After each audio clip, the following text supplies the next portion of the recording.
The rain hammered against the rusted tin roof of Daniel Ross's cabin. He had chosen this lonely outpost on the edge of the Andromeda frontier for peace, an escape from the endless demands of Earth's crowded megacities. Out here, on the barely colonized planet Viridia 7, the nights were long, the winds howled like old gods, and silence stretched for miles. Daniel wasn't much for adventure anymore. Once, he'd been a scout pilot for the United Earth Navy, skimming alien worlds and mapping wormhole routes. Now, at 35, he was done chasing glory. Farming hydroponic grains and repairing old machines suited him just fine. At least, until the night he heard the cry. It was faint at first, drowned by thunder. Daniel almost dismissed it as the storm, until it came again, high-pitched and desperate. Something alive was out there. Against better judgment, he pulled on his jacket, grabbed a lantern, and stepped into the storm. The ground was slick, mud clutching at his boots. The forest loomed like jagged shadows, lightning tearing the sky open in flashes of white. Then he saw it, a tiny creature, shivering in the rain, no bigger than a rabbit. It had iridescent wings, torn and battered, and eyes too human for comfort, large, luminous, pleading.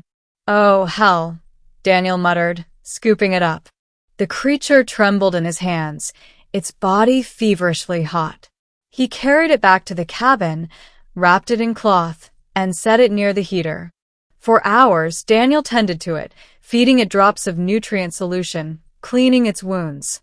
Slowly, the trembling subsided.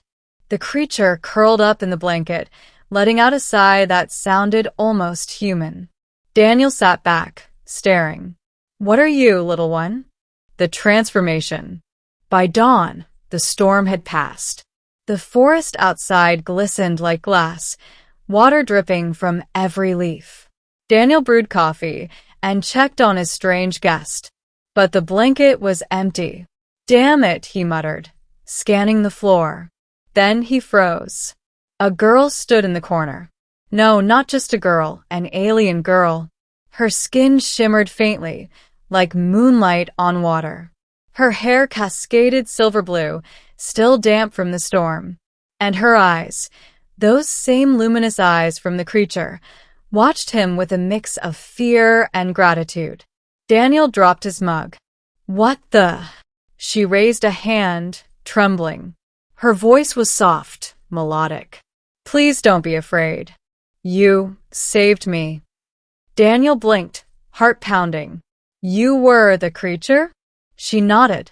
"My true form is small, fragile. I was injured. The storm would have killed me." Daniel struggled for words.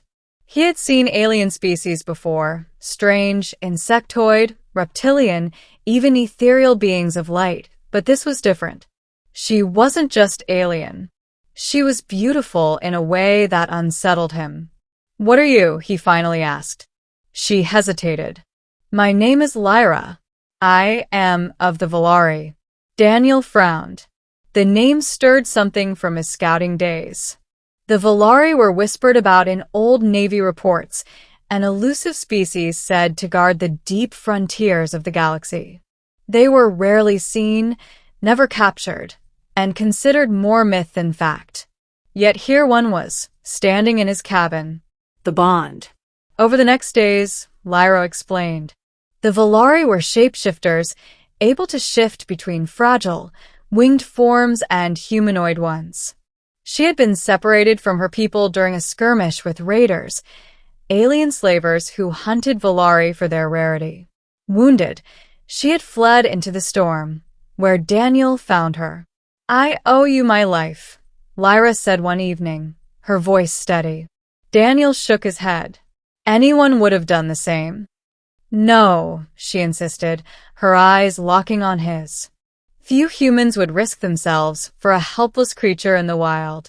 Fewer still would give kindness without asking anything in return." Daniel looked away.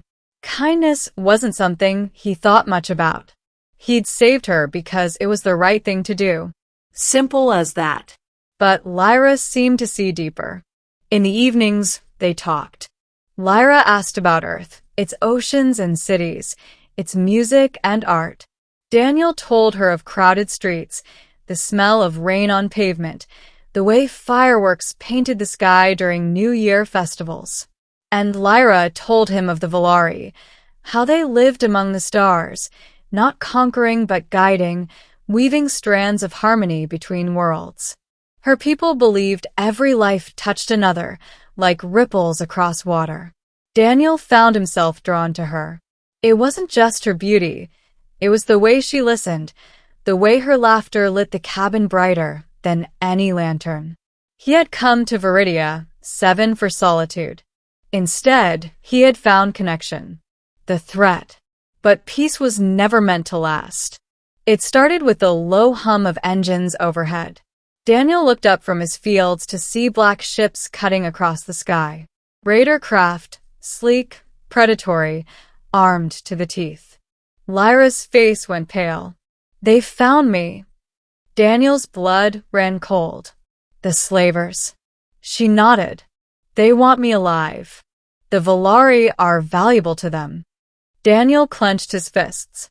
Not happening. The raiders landed near the forest edge, scattering squads of armored hunters. They fanned out, scanners sweeping the terrain.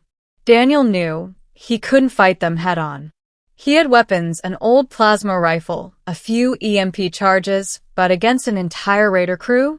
Hopeless. Unless he used the land.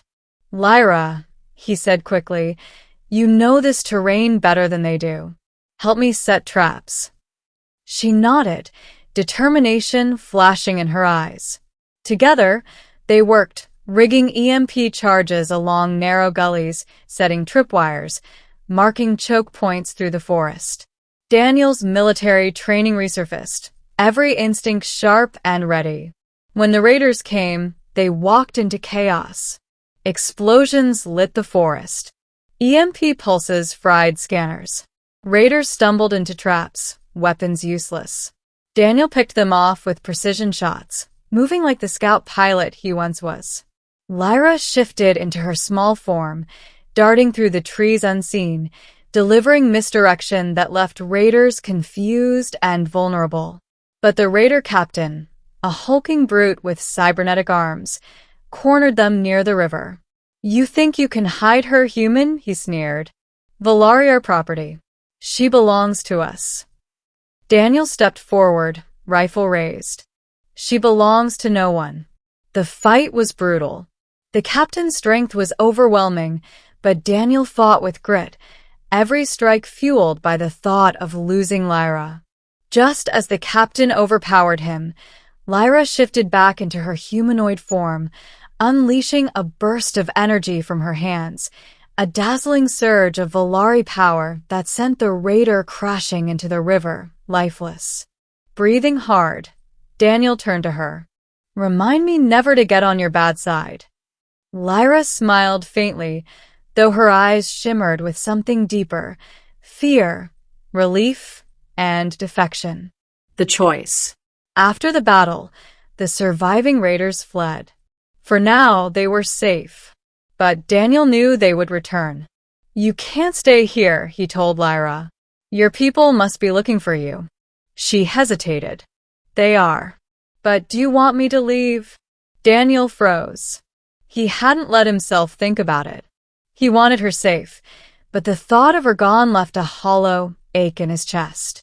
He swallowed. What do you want? Lyra stepped closer, her voice soft. I want to stay. Because of you. The ending. Weeks later, Volari ships arrived, sleek, radiant vessels that hovered like silver birds over Viridia, 7. Lyra's people had come, following her signal.